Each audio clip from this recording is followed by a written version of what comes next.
L'Andorre était la bête noire des buralistes au Garonnais. Désormais, l'Espagne le sera aussi. C'est Bruxelles qui, au nom de la liberté de circulation des marchandises, autorise tout un chacun à ramener en France jusqu'à 10 cartouches par personne d'Espagne.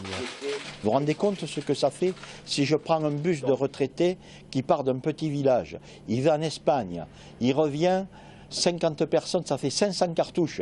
C'est un bureau de tabac ambulant, il va inonder son village, c'est les cousins, les beaux-frères, les belles-sœurs, et le pauvre buraliste, qu'est-ce qu'il a à faire? Mais pendant un mois, il tire le rideau.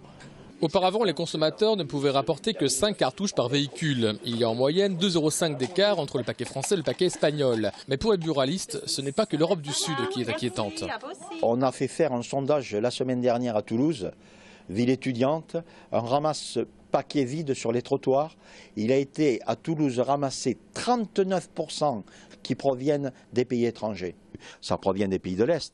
Et là, c'est encore plus dangereux pour la santé, mais ça, personne n'en parle, parce que dans ces paquets, il y a de tout sauf du tabac. Les 27 000 gérants de tabac en France, dont 2500 font partie de Midi-Pyrénées, tiennent le même discours.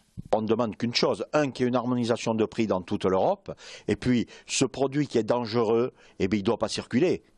On ne peut pas circuler dans des malles de voiture des cartons et des cartons de cigarettes. Ou alors, moi je vais plus loin, si vraiment ce produit est dangereux, comme la ministre de la Santé le dit, eh bien quel est le courage de l'interdire en vente en France? Il rachète le traité de gérance et il n'y aura plus de bureau de tabac en France. Et la prochaine pilule à avaler sera l'augmentation du prix du paquet de 40 centimes à partir de janvier 2014.